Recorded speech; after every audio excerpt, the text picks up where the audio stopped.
They are victorious. Hello and welcome to another episode of March Through the Pod. It's already starting fantastical. We are presented by Eternal Roofing Season 4, Episode 5. We're putting a number on it, not a ring. No, I don't think either of us are giving out rings. But we're going to put a number on Sam Houston's football season. Final position previews. We also are going around the farm for the first time this athletic season with a volleyball preview and women's soccer. We'll discuss. I'm Corey Hogue, your host, producer, once banned catfans.com member. Got another rejection from the old ex-Twitter machine again today, Ben. Okay. Yeah, we're gonna die seem trying. To be authentic enough for them. We're gonna die trying at this point. Oh, well, I can't quit. Find me on Facebook, though, YouTube, other social media channels, and Substack. And not Twitter, though. Corey Hogue Sports, CoryHogue Sports. I'm joined by co-host, analyst, real ball knower, putter-upper of my bull crapper. He's the man behind at Sports of SHSU on Twitter and Instagram. Proud Bearcat himself, and probably a little nervous right now for this episode. Ben Sorrells. Ben, last weekend, let's get right to it. Big weekend for the men's basketball program. And for those on our Substack, that's March to the Pod with the number 2. And by the way, also thank you to anyone watching on Facebook, YouTube, and on X. And for those listening, thank you as well. Get your comments in. We will get to them at the end of each pod. March to the Pod. Anyhow, back to men's basketball. You wrote about what was a big weekend on our Substack this week for the men's basketball program. Tell us about those guys who were visiting. Yeah, 2 really exciting recruits there for the official visits this weekend. Both look like really intriguing prospects, starting with Quentel Young. He is a combo guard out of Charlotte, North Carolina. Plenty of Division I offers. Really like his range, ability to score, really like his athleticism and length, can shoot it, looks like a 3-level scorer. And a 6'5" guard is what you want to see at this level. We're not playing around with 6-foot guards, 5'10" guards anymore. I mean, we're competing with big boy programs. It's time to go get some big guards, and it's good to see those kind of guys on visits. And I wrote in the piece too, I tried to come up with a player comp for both of them. For Quentel Young, the closest player that came to mind in recent memory was Zach Nuttall, and that is a very high bar to set. 2-time first-team All-Southern Conference player, went and played at SMU. Now he's playing in Europe. But Zach was a true 3-level scorer, was 6'3", 6'4", was super athletic, good defensively. Game reminds me a little bit of him, so he's the first one. James McCall-Spears is the second one. 6'6" forward. You know, for his play style, you would like to see him be maybe 6'8" or 6'9", but wouldn't say he's like the round mound of rebound, but I mean, he physically is built to play at this level, and he can move really well for his size. Has offers from San Francisco, Indiana State, SFA. He's from the Dallas area, and the player comp for him was super easy for me. It looks just like Tristan Ikpe, who played the 4 spot for us for 3 years, but was only 6'6", but had a great frame, could rebound it really well. And that's who he reminds me a lot of. So 2 guys with legitimate college offers, both look like they could really play at this level. Yeah, I'm excited to see if they can grab one or both of them going into the season. Okay, so I just want to clarify. We're not doing small guards anymore. Right. But small forwards is okay. I think if you've got the physicality to play down there, it's okay. I will say and add that it is very hard. There are not that many humans that are, 6'8" and above. There's only a limited number of humans 6'8" and above that can play college basketball with any eligibility left, whatever the heck they're deciding on right now. So that's a limited number. And so when you get down into the Sam Houston range, down on into, especially once you get to the lower colleges of that D2, D3, you're looking more for that ability to the technique, the box out, different things like that. But then you're looking at that jumping ability. Listen, you might be 6'6", but you can touch close to the top of the backboard. You're valuable. Right. Or if you're going to be 6'6", 250, and you can move like you're 6'6", 200 pounds, that's pretty valuable too. And that's kind of where move McCall, people in the lane, right? Yeah, and that's kind of the category that James McCall-Spears falls in. It's one of those guys you want on your team that the other team's going to, because you're going to put him on the other team's like tall, skinny kid, and he's going to have them out at the 3-point line or sitting in the front row every single possession. Yeah, it's like, with Victor Wembanyama, a lot of the guys that guard him are 6'5", 6'6", but they're strong and physical. They've got a low center of gravity. They can push you around. I think that's kind of what you see with James McCall-Spears. And, I mean, we saw with Tristan Ikpe. I mean, Tristan Ikpe didn't play in Conference USA, but he was on that team in the WAC that won the regular season title, I believe it was. So, I mean, we've seen it done at this level. He reminds me a lot of him. So this podcast is going way off the rails, but I remember when I was training to be a prison guard, this was before I joined the Army. I was roughly 185, 190 pounds. But never been more than really 5'10", even though if you find a program from my senior year of high school, I was 6'1" or 6'2", something like that. But they put us in a corner, and then we had a recruit, and I kid you not, he was 400 plus pounds, and they had him run at us, and you had to fight your way out of the corner. That was part of this. Yeah. Right. And what I remembered very quickly is how you gain leverage. Right. And so you're talking about those guys covering Victor Wembanyama. Yeah, because you get underneath him. It's easy to move him. He's not as strong in the lower body. And so that's where, this guy can help us. I think that's where he'll be there. And then the other thing is, the question is on this. And one thing that can really be tricky, and we'll find out, foul trouble. Yeah. That's one you can get into more, because because you are just that much stronger, it looks sometimes more like a foul. That's true, especially when you're playing those long, lanky, skinny guys. And the other thing with McCall-Spears, I think he's ranked as like the 205th best player in the country. And I know that doesn't mean a ton, but I mean, he is a pretty highly rated prospect, according to 24/7 Sports. Awesome. Okay, so that's them. Big time recruiting news. Yep. We have some other things to talk about, though. We have our first look at these jerseys. Yeah. And people had thoughts. So let's have thoughts. Let's look at it. Oh, my God. We're both still on stage. I didn't have to add us. Look at that. All right. Here it is. If you're watching Facebook, YouTube, or on X, it's the black uniform. There are thoughts and opinions about this. It's for those who are on podcasts, it's a black uniform. Orange and white, kind of alternating stripes around the neck, the shoulders, and around the shorts. The number is the orange with a white outline. And up on the top, you got the Sam Houston logo with no outline and the Under Armour logo up there. And then you've got kind of in between the number, which is a decent size, and the neck collar, you have Sammy Bearcat face. All right, Benjamin, your thoughts on this?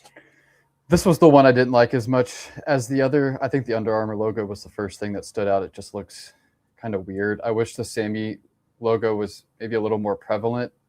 Just kind of looks odd in there. I don't know. It looks compressed. Like they kind of just had to squeeze it in there. But I like the stripes and the outlines. I think it's a new look. Haven't seen it before. But out of the two, I definitely like the white one that we'll look at next a lot more.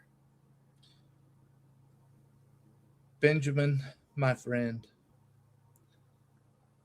only Sam Houston could screw up Sammy on a uniform. It just looks compressed. Like it kind of just got shoved in there. Listen. I don't know how many meetings they had and who all had a part of the design team, but did anyone mention on the black jersey, maybe put Sam Houston or Bearcats? And maybe the Sammy head goes on the shorts. That's Bigger it. version. Yeah. Like, that to me makes sense. This is like, hey, look, we have a Sammy, and he's really pissed off because he's small but on a big number.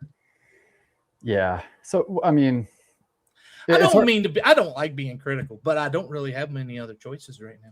Yeah, and we didn't see the orange jersey. They do have an orange jersey in the repertoire, so I'm wondering what that one looks like. Because I like the white one. This one I didn't really like. Maybe the orange one is good also. But yeah, I wasn't a huge fan of it. It's not like a big deal or anything. But yeah, I wasn't a huge fan of the blacks. It just could have been better. Yeah, I agree. And when somebody mentioned this, and I do want to point this out, Under Armour is not as good anymore. And I know that the contract was re-upped and there's not a whole lot we can do, but, bitch and complain right now about it. But I'm going to bitch and complain about it because Nike just makes better quality products now than Under Armour. They have slipped behind noticeably. And the Under Armour contract got renewed for Sam Houston through 2031, I believe it was. One thing I am interested to see with these jerseys, and basketball has gone back and forth. The last name is at the top, or is it at the top, or is it at the bottom? Because they've had jerseys with both over the past few years. So I'm interested to see what the back looks like. That's the European soccer thing coming into it, right? Like, do we need to? I don't really care. I'm not going to lie to you. I don't care either way. When I'm watching a game, I'm not going to – I try to find the name. I got to know if to look down or up. Like, that's what I got to know. Right. That's what I do. Yeah. Boy, that could have gone sideways. I could have been mentioning what I was looking at, and I can't do that on here. Yeah. Children might be listening. All right, the white jersey. This one, for those who are not watching, is it's white. The shorts are white. It looks like, I can't really see. It looks like there's a stripe down the side, an orange stripe. There is, down the side. Kind of a double stripe, it looks like. Alternating orange and white stripes from the armpit down to on the sides of the jersey. A pretty good size number. Does that say? What the hell does that say, Ben? Does that say? Jesus, I'm getting old. Either I'm getting old or Sam Houston's really freaking small on there. Yeah, that's the one drawback. I love the design. I love the way this one looks. There were a couple other pictures. This is Quentel Young, the guard from North Carolina, of him on his visit. And you could see the stripes a little bit better. This was a good look from the front. I think if Sam Houston was just maybe about 5 to 10% bigger, this jersey would be ideal. And I would really, really like it. But I approve of it. I like this one. I like it better. But I mean, listen, like and this might be part of the problem. Let's be 100% clear here. I don't know the insides of how all this works. I don't know how much Sam Houston has a say in this with their contract with Under Armour. Are there people in the athletic department that are part of blessing off on this? And if not, that's also a problem. It's right. Your product. It's your brand. You ultimately have to be in control. And what we find more and more and more, and they all do it because it's just easy. It's easy to reproduce. Nike and Under Armour, they make every jersey look the same. You can't always be having that. It doesn't always work that way. And when Nike has a bad round of jerseys in a year, and oh, good God, they have, they're all bad. Yeah. And I don't like that because it shouldn't be that way. The brand should have say in it. And if you don't have say, why are you with that uniform company anyway? That wouldn't make any sense. I agree. Yeah. You know what would look really good on this one and the black jersey? What's that? A jersey sponsorship. Well, there is a certain company in town right now, Snapback Sports and Jack Settlement and the whole gang. They're here. Yeah. They're in Huntsville. Go find them. Say hello. They're probably loaded down with so much Sammy merch now that they can't even carry it. Who knows how many thousands of dollars they just gave. Did you see what it came out to? Sean Johnson. No, I haven't. I've been busy. Yeah, Sean Johnson posted like 20, 30 minutes ago. They spent $8,000 between the bookstore and Barefoot. Jesus criminy. So we got $108,000 out of them. And a lot of eyes. A lot of eyes. Right. Yeah. These guys, they know what to do and they know how to do it. They're doing a fantastic job. And I mean, look, last week it was over 50 hours combined through all our platforms. People watched 17,000 views of the videos, different things. Thank you all for watching and stick around, because I think it's going to only get better from here. Yeah. Myself, and I'll speak less and Ben will speak more. That's how that happens. I don't know about that. Yeah, I know, right? Upcoming basketball dates: the Bearcat basketball golf tournament, casino night, and now this just doesn't golf tournament, casino night, and auction. We put everything in one damn headline, didn't we? October 9th.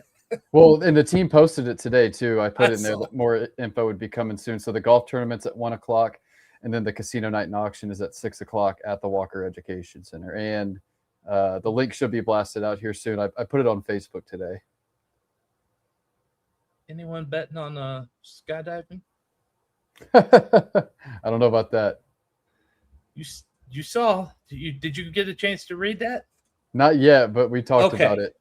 So, on my Substack, Corey Hope Sports, is a story I wrote yesterday about East Texas A&M had a casino night. It's their annual fundraiser. They do it in May, and they have a casino night. Head coaches are like the dealers and all that stuff, right? It's cool. And they auction things off. Well, they got their hands on a skydiving experience, and the creative team turned that into trying to convince someone to pay money to go skydive in an auction to, hey, how much would they pay if we put football coach and others on a plane and had them fall to the earth at thousands of miles per hour of speed to their death, possibly. And it worked. How much did they get? I mean, listen, Sam Houston, what are you doing? I need to see how much people would spend to put Longo and Mudge. That'd be fun. And Sirianni. Those are the three head coaches. Yeah. I want those three jumping out of the – not because I want to see their reactions. It would be hilarious. You don't want any of them to get hurt. You just want to see. I don't want anyone hurt. I want the parachutes to open, right? Like that's – yeah. That was one of my favorite lines was Clint Dalzell, the head football coach. He said, well, they said they'd done 6,000 jumps and it had opened over 6,000 times. So that's good. That's a good record. So an idea for next year for casino night and auction. That would be a good thing to have. Also, meet the Lumberjacks on October 23rd. Speaking of the Lumberjacks, watching on Facebook, Jason Plotkin, thank you so much, said, look like our New Jersey sponsor, Snapback Sports, had a good laugh at the Battle of the Piney Woods Trophy today. It's a fun one. Oh, boy, there's not a lot of that's the problem with Stephen F. You can't say it fast. Yeah. That's why, I could say Sam Houston or SHSU kind of fast. But SFA, that really doesn't roll off the tongue, I'll tell you that. Yeah. Chris Gilstrap, I would say no. I think he's talking about the black uniform. Yeah. And Jason Plotkin, how much do we need to bid to have Longo let Corey call the first offensive series against Nichols? I would pay good money to see it. Yeah. Listen, all I want of that, if you were to auction off an experience of me simply standing on the sideline with the headset calling the plays into the quarterback's ear, I'm down. If I have anything to do with the concepts, you don't want me there. I'm telling you, right? Yeah. But we're going to be running. You're going to be seeing some college football 14 plays out there. That's what you would be seeing. I would love it. That's all I know. I don't know. I know the playbook on NCAA football. That's it. Yeah. And then there was a talk about the schedule in that story you wrote on men's basketball, including a season opener, Alabama on November 3rd. And we've discussed before the schedule, pretty darn challenging non-conference. It's very challenging, and I had a little bit of a breakdown on there too. 8 now non-conference games announced to this point. Those are Alabama, Illinois, Wyoming, Boise State, San Diego, Nevada, Omaha, and Utah.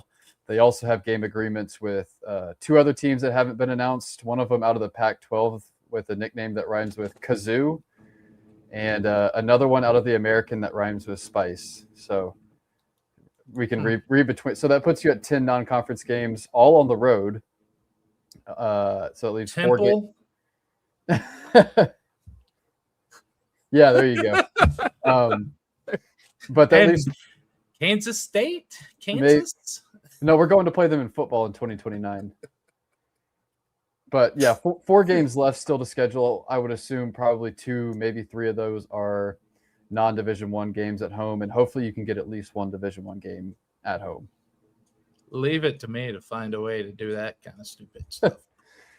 Right? Ruin a perfectly good segment with my insanity. Hey, that's all right. Make it fun. Well, we got more fun coming. I hope nobody was wanting to watch FCS. Although I do have an update. 4:30 to go first quarter. Excuse me. Houston Christian, Southeastern Louisiana, tied at 0. SLU on the 35-yard line of Houston Christian moving in. When I get off of here, I'm going to have every screen. I have 3 of them here and a TV, and they're all going to be FCS football tonight. Or D2. There's some good D2 games tonight. I'll take any football, and I will be watching all of the FCS football tonight. Go see my Substack. You can find all the good games, and if you go to the scoreboard on there, you can find links to the videos. When we come back, we're going to go around the farm with soccer and volleyball. Turner Roofing and General Contracting is your choice for integrity work in the Texas Hill Country. Taylor Andrus and crew provide experienced quality roofing services with a mission of roofing with faith, serving with integrity, and sheltering homes in the spirit of stewardship.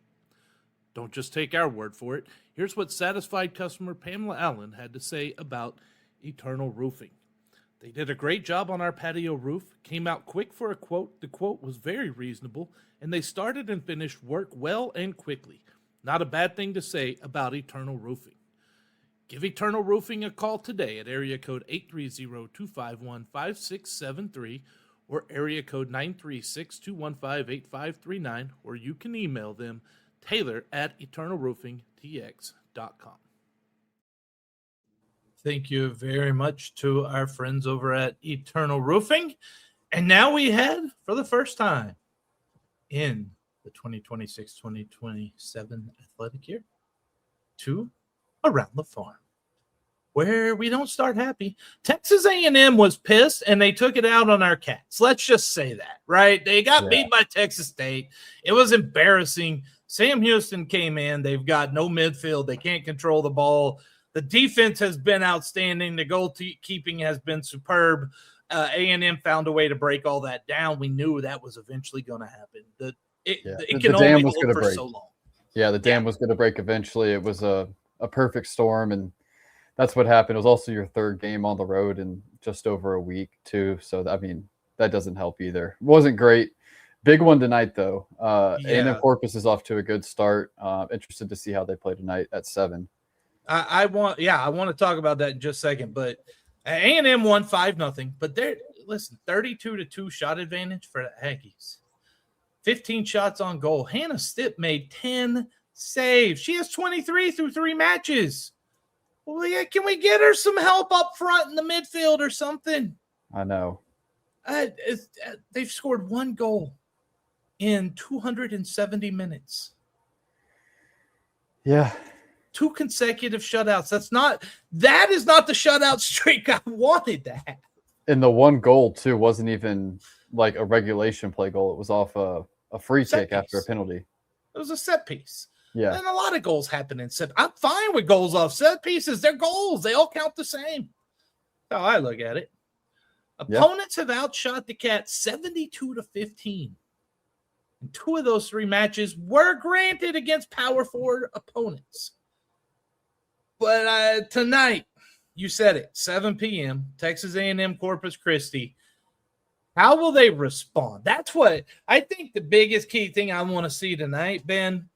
That's embarrassing to get beat 5-0. I don't care if it's Power 4.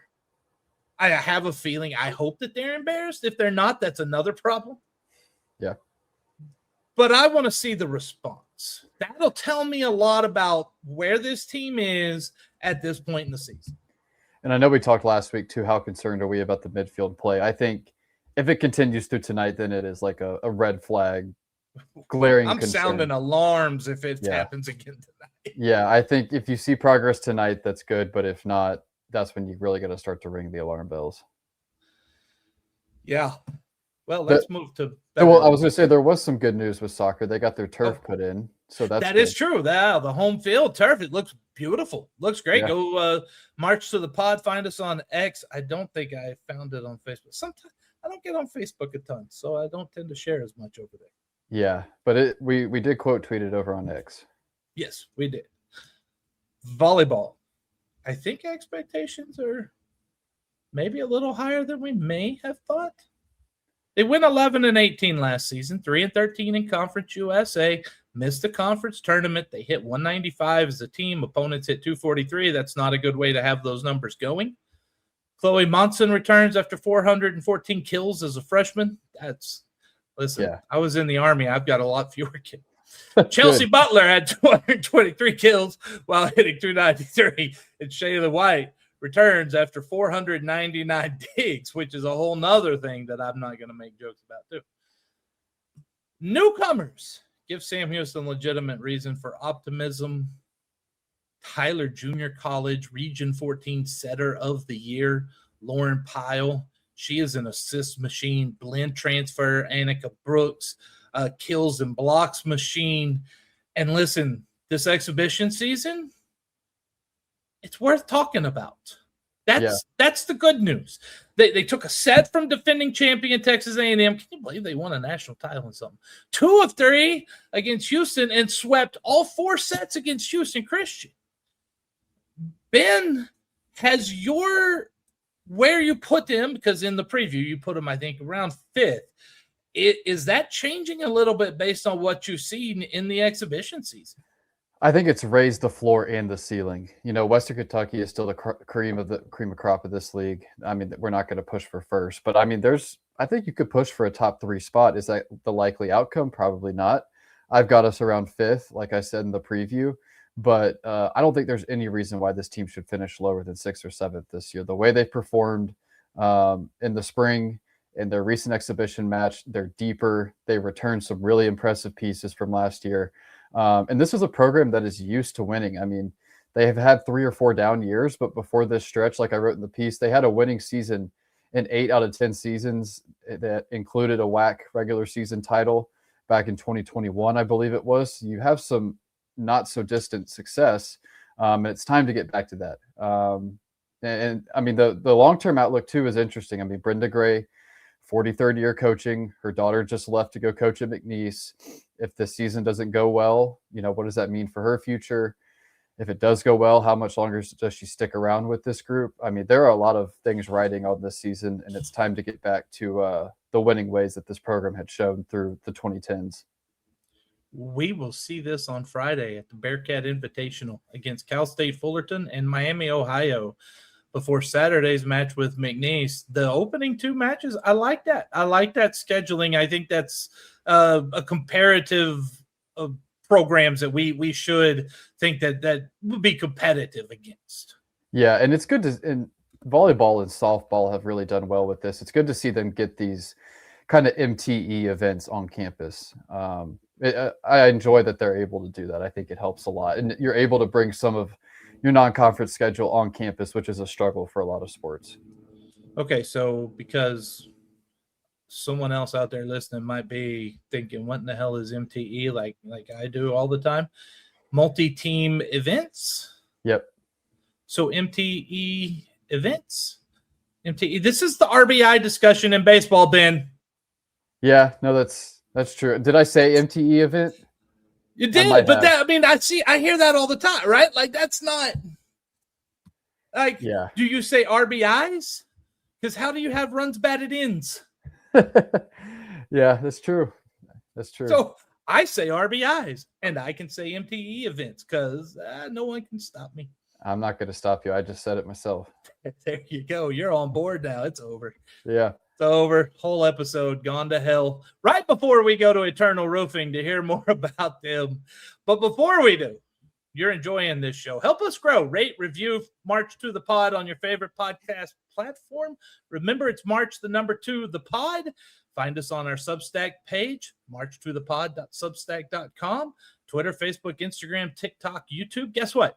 marchtothepod.com or at marchtothepod, not .com, at marchtothepod. Look at me messing that up too. Jokes. I can't get nothing right today. When Too you're excited on for football. Too excited for football. And because I know my son, if he listens to this, will get on to me. Like and subscribe on each of those platforms, please. And thank you. We're also proud to be part of the CUSA Podcast Roundtable, who may not be as proud as they were once before, with shows covering all 10 Conference USA programs. We are talking position previews for football next. Stay tuned after we return from this word from Eternal. Eternal Roofing only uses the finest materials in the roofing business while providing an exceptional warranty. Why do they use CertainTeed products? Because they complement any appearance, provide exceptional and reliable strength, and are known for their enduring performance. Here's what Shane Sosa had to say about Eternal Roofing. Taylor and his team are amongst the highest level of professionals. They care about their customers and go above and beyond just doing the job. Give Eternal Roofing a call today at area code 830-251-5673 or area code 936-215-8539 or email Taylor at eternalroofingtx.com. Big thank you to our friends over at Eternal Roofing. Let's see. Austin Peay's ahead of Gardner-Webb 7-3. Southeastern Louisiana has a 7-0 lead on Houston Christians. Houston Christians, just Christians. Nichols football, Mississippi Valley State 14-0, no score. Well, Arkansas UT Martin just got underway. Good Lord, Youngstown State's up on Mercyhurst 29-3. Didn't see that one coming. Yeah, Lindenwood scoreless, Penguins, close right? to the end of the first. Youngstown State Penguins, aren't they the Penguins? Yes, they are. Yes. Yeah. And what famous Ohio State coach came from that program? Jim Tressel, right? You are correct, sir. You are correct. Yes. Yes. And he brought along the whole Michigan fiasco thing that happened. All right. Position preview. We've got 3 positions left. Linebackers, defensive backs, special teams. And mind you, this is right before we make our selections. And I'm not 100% sure I'm not changing my mind on 1 or 2 still. Okay. Not going to lie. Like I went back and forth even up to time a show about some of this. That's true. Yep. So help me make my predictions. We'll see. Talk about the linebackers, Ben. Yeah, one of my favorite groups on the defense, and I've talked a lot about this front 7. I think the front 7 is the strongest unit of the team. Maybe not as deep as the D tackle and D line room, but I mean, Dean Ford comes back, was a star when he played last year at the end of the season, slotting in as one of your 2 starting linebackers. And we play the 4-2-5, so you're only going to see 2 starters, but you've got some depth to rotate in. This is a group that has some speed also that I like, some versatility. Dean Ford, first name to know. Brian Bates, wrote about him in my piece a couple of weeks ago, emerging as a leader. Just a tough dude, all-around great player, coming over from Delaware State, where he just put up monster numbers last season. So look for Ford and Bates to kind of be the 2 starters that roll out there. But like I said, you've got some depth. Tokyo Gordon really filled in last year and did well, a guy with some speed and some length. And then 2 other names I really like. This is where the versatility comes in, is Stacey Bay and Mike King Jr., 2 guys that are kind of that linebacker hybrid safety, maybe a little undersized for linebacker, but they've got great speed. Really like what they bring to the table with that second unit. So I feel like there's 5 linebackers in this group that I really, really like. You kind of know who your starters are going to be with Ford and Bates, but then the 3 behind them with Bay, King, and Gordon, I mean, you really got to feel good about them. So good depth, maybe not as much top end talent as the D-line room, but really like where the linebacker room is right now. Can I say something Of course. about college football? I don't think your scheme matters anymore. Because you just got so many hybrid guys out there. Like you just got guys that can go play football. Well, okay. Let me give you an example on each side of the ball. You have your 4-2-5. That's what Sam Houston is. But does that mean that it's not sometimes a 4-3? Yeah, and I think you can right? you can get versatile. And I mean, if you were to throw like a Stacey Bay or Mike King out there, I mean, you look like you're in a 4-3, but they might be playing kind of a nickel position. They could be super versatile. So you might have 3 of them out there at some point. And you've got some safeties that are kind of hybrid types too, right? Like you can mix and match the defensive backfield. What really matters is you're in a 4-7. That's pretty much what we should call it now, right? 4 down linemen and 7 guys back 7 there. whoever's that can play out there. Yeah. All right. So on the offensive side, though, again, let's take Sam Houston, air raid. But Longo, I got to run the ball. I've always run the ball. When I've been here before, I run the ball. It's such a key part. I think schematically there's so much the same that there's really no difference anymore unless you see somebody like an Army or a Navy Air Force type. Right. That's just my opinion. I think too much is put into schemes all the way around anymore. I agree. Especially on the defensive side, I 100% agree. So now let's keep talking about the defensive side and the defensive backs who fit into the scheme at the 4-2-5. You mean the 4-7, right? The 4-7. Yeah. Yes. Well, somebody tell Freddie that he's wrong and Corey Hogue changed it. I took the 4-2-5 and I erased it and I wrote in marker the 4-7. So now it's official because I put it in by pin fiat. There we go. Nothing else like that happens across the world either. But moving on to the DB room. So we'll start with corner. A couple corners to note: Caesar McGee coming over from Northwestern State, Ish Atkins coming over from Elon. 2 guys with a lot of experience. They've both been around 4 or 5 years in college. The size of these 2 guys is what really sticks out. McGee is 6'2", Atkins is 6'4". When you've got corners at that size, I mean, that will definitely work.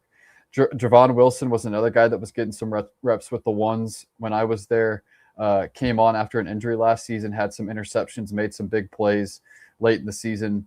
And then in Coach Longo's press conference last week, he mentioned Justin Cottrell, a guy from Tyler Junior College, another guy with some great size at 6'1", really good athlete. I think he could also find a role on special teams. And then just continuing with the size, a guy that returns for a second season under Freddie Autry-Lindsay, Octavius Henderson, 6'3". This is a legit, cornerback room with some good size, experience, some guys bumping up a level, but you love the size of these guys and the athleticism of the room. And we'll see how it plays out for the corners. You cannot go wrong right now with Tyler Junior College football players. Yeah. And Hutchinson, by the way, what they did to Cisco last week wasn't fair in 48 states. But Texas, it's okay, right? Or was that no? Hutchinson's Kansas, isn't it? It is, and Cisco went to Kansas, and they came home with their Wranglers between their legs. Yeah. This show could really go off the rails fast tonight. We'll keep it moving. We've got safeties. Can't go wrong with Tyler. They were national semifinalists, top 4 in JUCO. Those are the kind of guys. In fact, almost anyone from Southwest Junior College Football Conference. It is incredible talent from there. Okay, did it? I survived. Let's go. Let's go special teams, Ben. Well, do we want to hit the safeties real quick? Yeah, you know, we better hit something. All right, let's talk about the safeties. This room has seen some change, over the past few months. The passing of Will Davis, unfortunately, you added Aaron Edwards in late last minute. Tyler Bailey is the captain of the back end as one of the two safeties. Coach Longo again gave us a good nugget last week saying Jace Arnold's going to be the nickel, it sounds like. So that second safety spot is up for grabs. Aaron Edwards, who just came in, could definitely be a guy to watch. I just said Tyler Bailey. Braylon Wortham in his second year has really grown. Raylan Adams was getting a lot of reps with the ones when I was there, when guys were getting up to speed. A player I really like is Jalen Jones, but he is out still for a few more weeks. He's a California JUCO guy that came in, was one of the top-rated JUCO safeties. So you've got some options, but we've got a little bit more clarity. We know Tyler Bailey's going to be there. Sounds like Jace Arnold will be the nickel. That second safety spot is probably my biggest question mark for this defense. Not necessarily we don't have the talent to fill it. It's just who is it going to be that fills in that second safety spot? Well, let's also say that defensive backfield was not the weakest part of it, because that defensive line wasn't great at getting to the quarterback, and that didn't help the DBs. Yeah, not at all. You left them out there forever, right? Like, it all kind of plays together. But at the same time, you've upgraded that room, the defensive line room, and you've upgraded your defensive back room, and you got also a bigger, taller. Length is important when you're a defensive back. You got to. I mean, these are. Jeez. The Lord is making receivers 6'6" and above, Ben. I know. You got to have tall dudes to go get that ball from them. And that's why you need those 6'3", 6'4" corners. Man, the Lord out here wilding these days. All right. I know what you're talking about. Now it's time for football projections after we tell you. Wait, we missed special teams. I warned you a couple hours ago. I was like, man, I am not well today. And I think we're seeing that. I am not on my game today. That is okay. We'll run through special teams quick. Cal Joseph looks to be the punter. The kicker spot is still a big question. It was interesting. When I was at practice, there was no special teams period. Typically a lot of teams end practices on a kick, kick block, maybe a punt return, something like that. But there was no live kicking, which was interesting. Tate Ryan, Sam Carpenter, and another name I'll throw in is Nico Otomanelli. Has been working as both a punter and a kicker. So kicker and maybe the second safety spot are the two that I am most intrigued by coming into this year, and don't know 100% who's going to take those spots. You just said something that I didn't like. What, that they didn't kick during the practice I was there?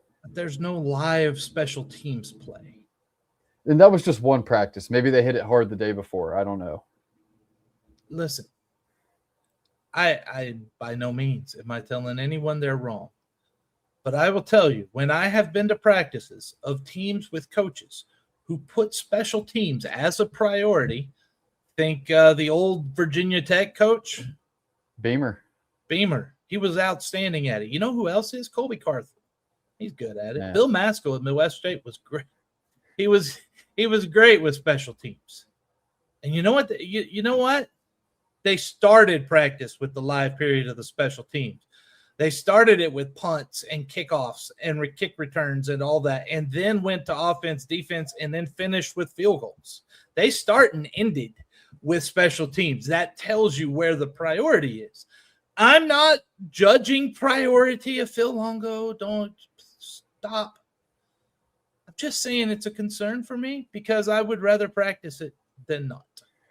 Yeah, and they did do some like the punters hit a few punts for guys to catch, like while in the first period or two when I was there, but there was no live stuff. And every Casey Keeler practice I went to ended with probably 5 to 7 field goals live.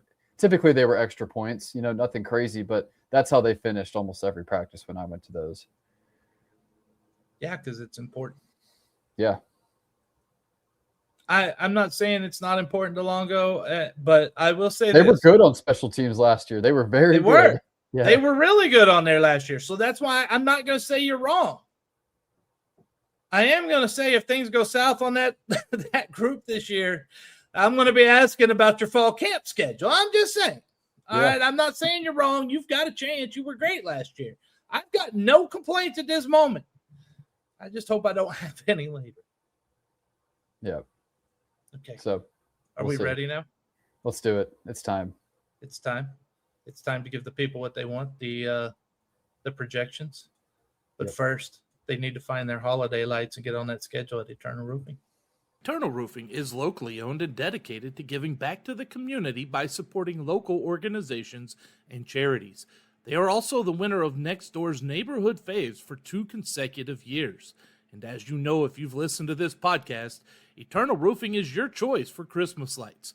They provide premium lights tailored to fit your home, season-long maintenance, and hassle-free removal.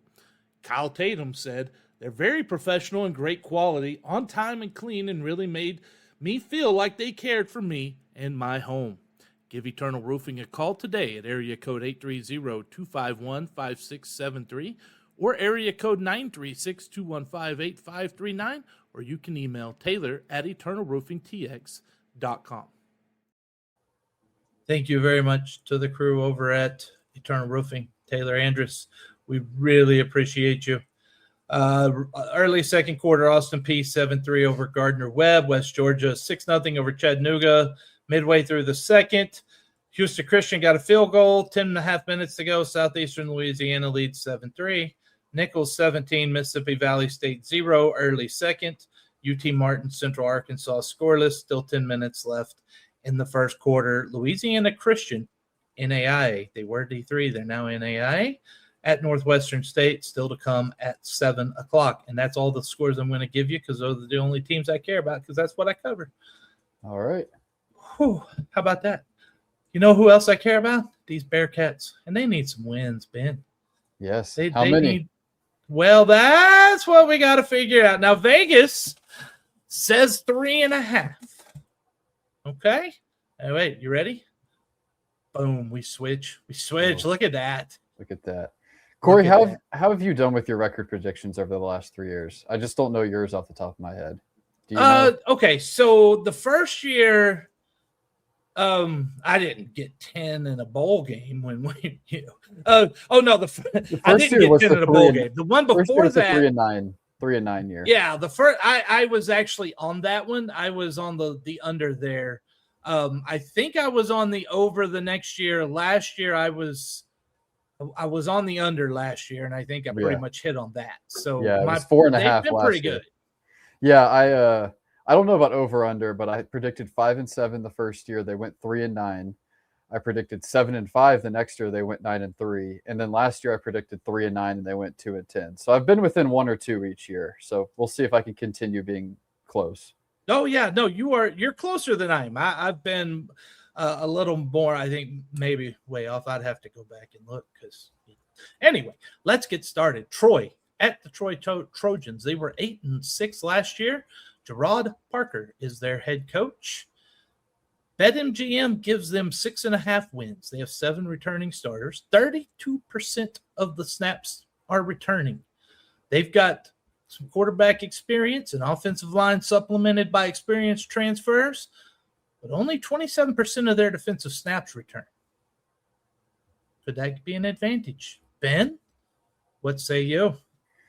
Yeah, Troy's picked to win their division in the Sun Belt. They're a good team on the road.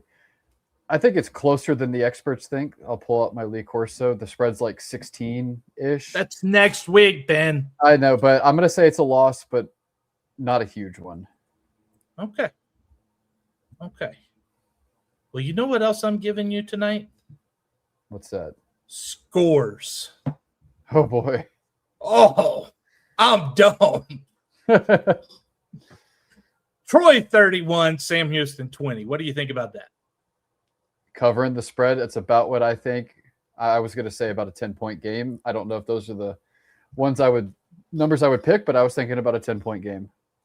Well, That's what I have today. That'll change before next week. And that's the only score I've thought of for a game this. I haven't even thought about scores for Middle Tennessee in Week 10 or whatever. Why would you? Only I don't know. one of us is that ignorant. And I guess. it's me. It's me. Always me. Tulsa coming in. And by that logo, the logo just doesn't work with the flag background. Nothing I could really do about it. I like the logo, though. It's unique with the hurricane flag up. I do. And I like golden hurricanes. I wish they put a little more golden in their logo. Yeah. Maybe the pole could be golden. Then we could see it. Anyhow, Trey Lamb is their head coach. They went 4-8 last year. Their projected BetMGM says 5.5 wins. Returning starters, 8. Snaps returning 44%. Only 2 offensive starters back, but one of those is the quarterback. 51% of defensive snaps returned. So this is kind of a flip from what we had against Troy. And they've got a couple of pre-6, group of 6 All-Americans on the list. But this is also the reopening of Bowers. It is the first time, and I was looking today, you said something that was so prescient, so true. It's an FBS stadium now. You look at that and you go, that's FBS. And I'm super proud of Sam Houston for doing it. And now they're going to open this. And it's going to be emotions high. There's going to be more than likely, because a lot of people want to see the new place, right? It looks like a new place. So I think there's going to be a good crowd. What do you think, Ben? This was my hardest game to pick on the entire schedule, but I'm going to go a loss, but it is my biggest coin flip on this entire schedule, and you could push me either way, but I think Tulsa's going to be a pretty decent team in the American this year. I think it's going to be super close. Would not surprise me to see it go either way, but I'm going to say a loss, so I have us 0-2. There are a few tough games to pick on this schedule, and this is definitely one of them. I want to so bad give a win. I just don't know that they're there yet. Right. I think it's close. 28-24 Tulsa is what I have. That's pretty close to about what I would say. And I think the emotions of Bauer Stadium could put you over the top if it comes down to maybe one play at the end. Oh, very much so. Very much so. What I see at the end of this, I don't see a whole lot of minus my number. I see a little bit that could be a plus well over. And that, while other people will remember my number, hey, at least they went over. Yeah. If that happens. This is one of those if games, to be honest with you. Oh, yeah. This is one of the biggest swing games of the year. If you win this, you've got Nichols the next week. You could really start to snowball some momentum, which is big. Yes. Speaking of Nichols, Tommy Rybacki playing tonight. 4-8 last year in his first season taking over. They had a 44-player recruiting class, significant defensive reconstruction from a guy who was the defensive coordinator there before he became head coach. It's at home. What do you say, Ben? Do we get a logo for Nichols? No logo? Oh, there we go. Okay. My bad. I forgot that. This is a win. Easy win. One you should control. Not going to say you're going to win by 50, but 24 to 28 point win, I think. Okay, we're a little bit off on that. Not that Sam Houston the win. Yeah, Sam Houston's going to win. Yeah. But I don't know. 34-17 is what I think. I'm going to go 17 right now. I'm good with I like the 24 to 28. I'm not disagreeing with you. I could see that happening. I could also see the fact of you get to the third quarter up 34-3, 34-7, and why are your starters still in the game? Yeah, that's true also. That's why I see it being that way. Get experience. Plus, this is the other thing. This is we just stumbled upon some genius stuff right here. This is what's going to be interesting this year, and Houston Christian scored a touchdown, by the way. This is what's going to be really, really interesting this year. the red shirt, the 5-for-5 rule, we know pretty much, we think it's coming, right? It's coming, it's here, whatever. The red shirt doesn't matter. Does that change the amount of players that participate in the game for Sam Houston if they get up by 30 or so? And you've got Tech the next week too. You don't want guys dead tired heading into Lubbock. Oh, yeah. Texas Tech, they were 12-2 last year. Joey McGuire, 52% of their snaps returned. They're projected at 10.5 wins. From BetMGM, 13 starters. Thankfully, Jacob Rodriguez is gone. But they do have 7 on each side of the ball, loaded with preseason honors. And Thomas Castellanos just added as an experienced QB insurance because, Cody Campbell's billions couldn't buy any more of a team. This game is personal for Snapback and Jack Settleman as well. What do you say, Ben? It's a loss. Just get out of there healthy and let's move on. Yeah, I'm not a huge fan of the Red Raiders right now, but 49-14. Oh, hey, I had a logo for them too. We didn't need to see that one. Who cares? To hell with them. Liberty. Hey, they have a jersey sponsor. They do. K-Love, a Christian music station. Who would have thought? That doesn't even seem to make sense, does it? I thought they would have had a casino just like FIU and New Mexico State. That would be so great. I know. I would laugh so hard. The Liberty was 4-8 last year, 3-5 in the conference under Jamie Chadwell. 8.5 wins. Vegas thinks it's a rebound year. They returned 10 starters, 6 of them offensive, and 51% of their snaps. They got a strong O-line. They brought in a lot of P4 players out of the portal. What do you think here, Ben? It is on the road, and that's, right after you went to Lubbock the week before and got your butt handed to you. Yeah, I think it's like a 12-day gap, so you've got a little bit of a bye heading into that October midday slate of games. I think it's a loss, but this is one that I also wouldn't be shocked if it possibly went the other way. This one in Tulsa are the 2 losses that I have on the schedule that I think could flip. I think at this point in the season, Liberty has, I think it's Coastal to start the year, some other difficult games. And it was not good for Jamie Chadwell last year. Returned a lot of the same players. I think there's a way it could snowball in a bad way for them. I'm going to say a loss, but I think there is an avenue to win this one. Okay. Well, you gave a really good analysis. I say 34-21 Liberty. And we're starting to have a problem. We're both 1-4, right? Yeah, we're having a problem if it goes this way in real life, in my opinion.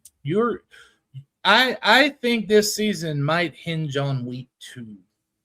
Yeah. I really do. A win over Tulsa at home, maybe, and then a 2 straight wins.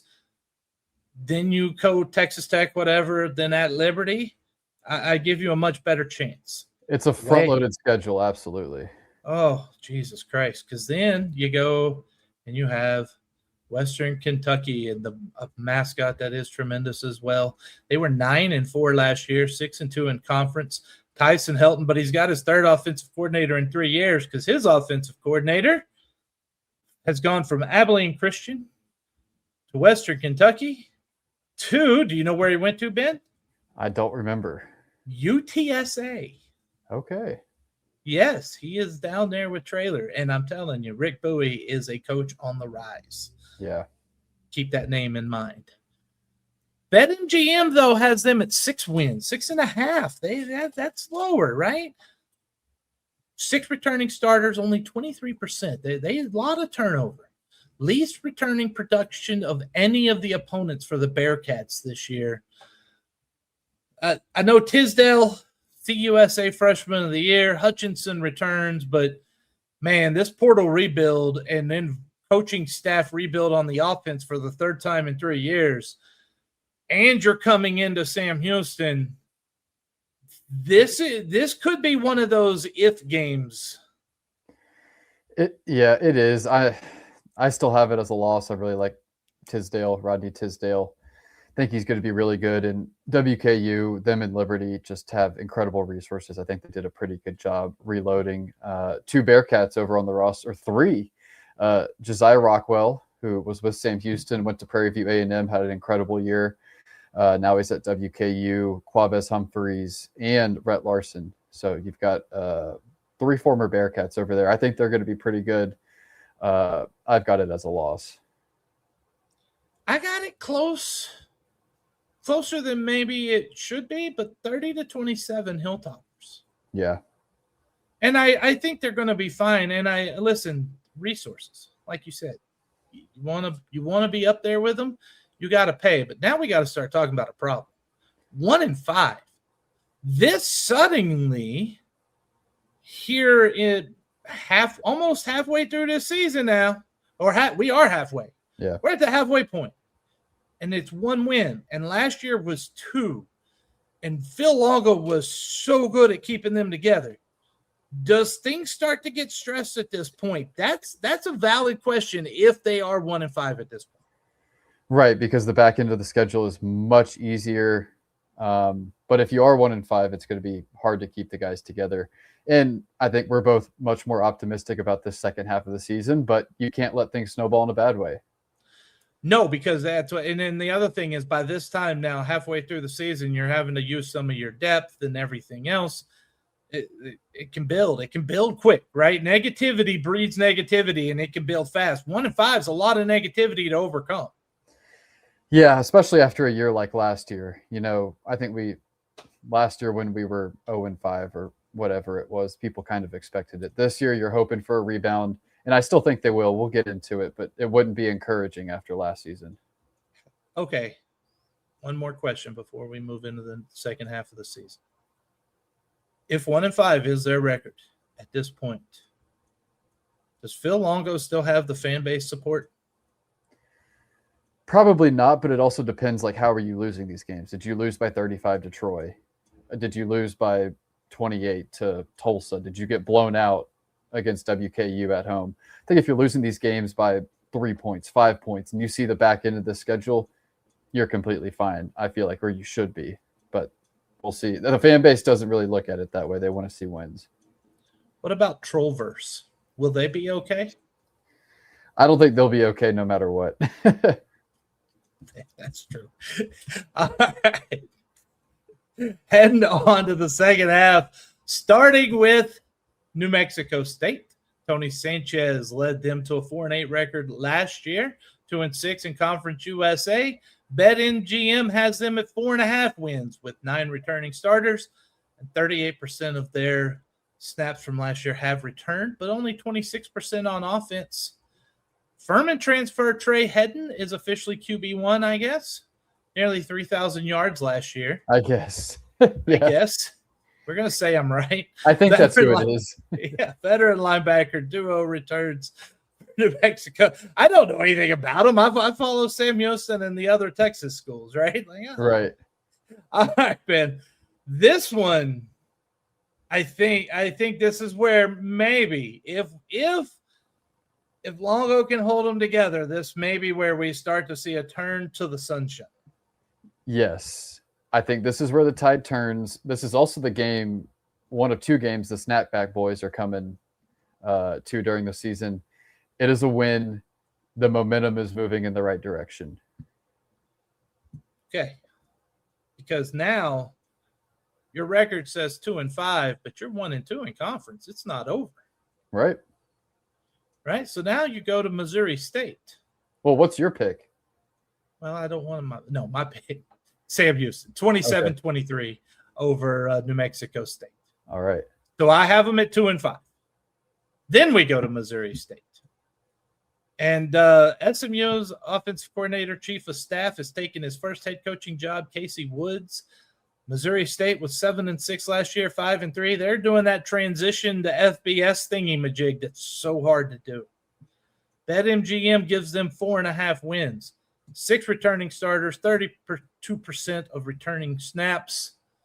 New staff, only 29% of the offensive snaps are back. Skylar Locklear is QB1 after he was at UTEP and led them to great heights. major reconstruction on the O-line. Let me tell you something. Because I do a lot of research, but I'm not dumb. I do use what's at my fingertips with AI a lot of times. And they're saying Missouri State wins this game. What do you say, Ben? I'm planning to be at this one. I think the Snapback boys will be too. The Missouri State season reminds me a lot of where Sam Houston was last year. Maybe not as bad. They had a good season last year, lost their head coach, lost everybody. I'm going to go Sam Houston win. We're 3-5, and that is 2 conference wins now. Okay.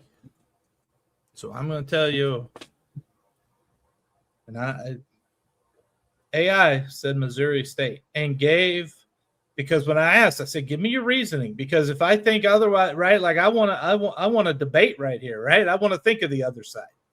So I want you to give me a reason they're going to win. Didn't convince me. Sam Houston wins this game 27-24. And it may be worse than that. I may be way underestimating. It could be 10 points in that game. You know who their quarterback is? This is what Locklear, isn't it? Yeah, I mean, and he just was not good at UTEP. No, that's what I said. Skylar Locklear, after leading UTEP to such great heights last year, right? Like, Jesus. And the O-line's getting reconstructed. That's not going to help Locklear. He did, geez. Oh my, yeah. No, they're not going to be good. And I think I'm underselling Sam Houston here by only giving it 3 points when it really could be 10 or more. Well, it is on the road, so any win on the road you take. But yeah, we're both 3-5 now. We're moving in the right direction. And now you can start to see some momentum building. Then you go to Jack State. They were 9-5 last year, 7-1 in conference under Charles Kelly. 7.5 wins, BetMGM has them. 8 returning starters, 40% of the snaps returned, including his name's Cody Creel, right? Quarterback? Yes. Yeah. 5 defensive starters. They've got guys nationally recognized. I mean, the passing game, Charles Kelly saying it got better during camp. Last year, Sam Houston had them on the brink at home in the game that I think that was one they should have won. Yeah. To be honest, I think that was one they let get away last year. And I think if you get Phil Longo some truth serum, he'd tell you the same. So what do you think happens when they go to Jacksonville State this year? Yeah, I really like Jack State, second-year quarterback that I really believe in Caden Creel. I'm going to call it a loss. So that puts him at 3-6. Caden Creel, not Cody. Yeah, Caden. I think that he may have had a brother named Cody. I don't Could've. look that up now. Yeah. Don't look that up. Yeah. No, I look, the Gamecocks. When you talk Liberty, Jacksonville State, and Western Kentucky, you're talking more resources than anyone else. Right. 33-20 Gamecocks. And, oh, man. Well, first off, there's Missouri. Yep. Look, it's one of my favorite. I like that mascot too. The AKC. That's right. The ain't your Lord's chicken right there, Benjamin. That is some AKC. That is some AKC at its finest. And that is, they need a chicken sponsor. Yeah, I mean, Tyson's Chicken is kind of embedded with Arkansas, but maybe, I don't know, what is some other chicken brand out there that they could get sponsored by? Maybe a chicken restaurant. Yeah. Right? One of those national chains like the Raising Cane's. Oh, yeah. Dude, the AKC Raising Cane? Come on now. Yeah, somebody hire me. They might be too close with LSU, but I love the idea. Somebody come give me a few $1 million to come up with ideas. Okay? I could do it. Next up, Kennesaw State. Now, you've had 2 road games. You split them. But 2 road games, you're coming to play Kennesaw State. And guess what? They were 10-4 last year. 7-1 in conference. And a surprise team under Jerry Mack.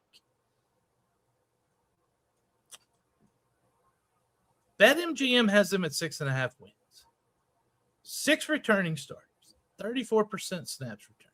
But only 22% on offense. defense is a little more stable. They were good last year, Ben. And I don't know that I can see them dropping off that much. Yeah. But let me be honest with you. This one, AI tells me Sam Houston wins. Interesting. It is at home. So what do you say? Yeah, I had this one as a loss. Like you said, I just don't see them dropping off as much. So for me, that takes them out of bowl contention. I still think there's good things ahead, but 3-7 at this point for me. Another one, I mean, a lot of these games that I have them losing, I also feel like are close. So, I mean, there are paths to bowl eligibility. Remember, I told you that there are if games in this schedule. And the first one is Tulsa. There's an if game with, honestly, no, Missouri State, New Mexico State, right? Those are if games. I pick winners, but those are if games. This is an if game, and this is one of those games that if the season's going well, you could very well go in and pick up. But right now, you're 3-6. This is your last stand to make a bowl game this year. Desperation is not a good look for this program. We saw that last year some. Desperation is a killer. Kennesaw wins 27-24, and I've got them at a 3-7 as well. Same spot. I could see them 5-5 right now. Yeah, I mean, there's pathways to it. Especially 4-6 too. Listen, Kennesaw and Tulsa are gettable games. Yeah. Right? There's pathway to 5, or just one of those, and you're at 4-6 and you're still alive. I don't know if I'm underselling based off of last year too much, but at the same time, some of these teams aren't bad either. Right. Yeah, the league is elevated a little bit. It is. Middle Tennessee has not elevated. 3-9 last year, 2-6 in conference under Derek Mason. BetMGM gives them that 3.5 win total. Good God Almighty. 4 returning starters, 30% snaps. The offense only 25%. Major offensive line overhaul. Yeah, the best thing they have are some specialists that are all CUSA candidates. That's about the best thing going on with the Blue Raiders. And that is at home. What say you, Ben? It's a win, 4-7. I don't think Derek Mason is the head coach by this point in the season. I think things have spiraled in a bad way for them. This is one of the games when you look at the schedule, you say, yeah, that's one we should win. So I like us to win this one. We're at 4-7. Okay, so for the score, because I'm dumb enough to do that and put scores out there. For my score prediction on this, I based this off of Sam Houston coming in at 3-7 with 2 straight losses, right? But if Sam Houston enters this game at 5-5, that's a whole different score in my. Yeah, especially at home, last home game of the year. I think it could be closer if they're 5-5. Right? Positivity sometimes leads to not an ego that becomes a problem too. Yeah. But if they're 3-7, you know, they got to win something, right? They're at home. Middle Tennessee State, they're not good. Right? Let's just say it. Middle Tennessee State. I think Phil Longo has done a better job rebuilding the Bearcats than Derek Mason has done with Middle Tennessee. I think that is going to be factually clear. I'm giving Sam Houston a 37-20 victory at home, and they're 4-7. I love it. We're in agreement. And you know what? If that happens, you win a couple of these games by 2 or more scores, and you'll start to convince some people, even if the record ain't as pretty as you would like. Right. That's the key. Okay. Last game. Finally. And I put this as an if game. FIU 7-6 last year, 5-3 under Willie Simmons. He's a great coach. He wins a lot. BetMGM has them at 6.5, right about the same. 5 returning starters, 37% of snaps returned, but a new quarterback. They did bring back a lot of skill position production from last year, despite the low number of starters. They have a good defensive core. Extensive preseason All-CUSA recognition. They seem to be the one that everyone thinks will go over that number pretty easy. But they've struggled with Sam Houston. Yeah. Vice Knight 2 years ago. Yeah, it's at FIU, and they're not a really dominant home team either. Nobody really shows up to the famous Pitbull Stadium. Why would you? Not because of Pitbull. I mean, look, where are they at? A lot of other things to do in Miami. Oh, geez, man. There was a song about it, right? Welcome to Miami.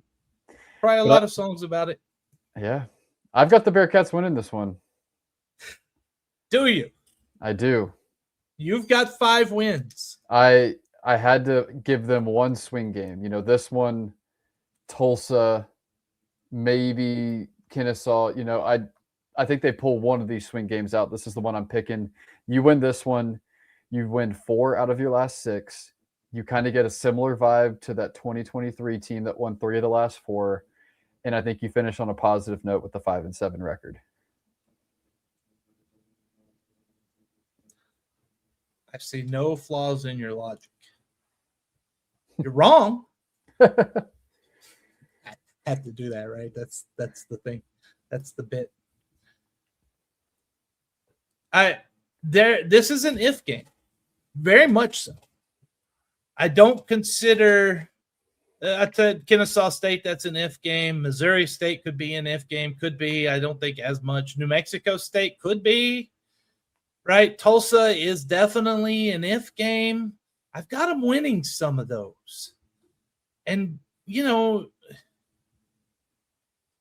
if Florida International is near the win mark they were last year, or let's say they're at 5 and needing a 6 to get bowl eligible, which I think may be a lot more realistic than 7 or 6 wins when they play the Cats, right? Because hopefully none of them are laying money on their team. That would be illegal.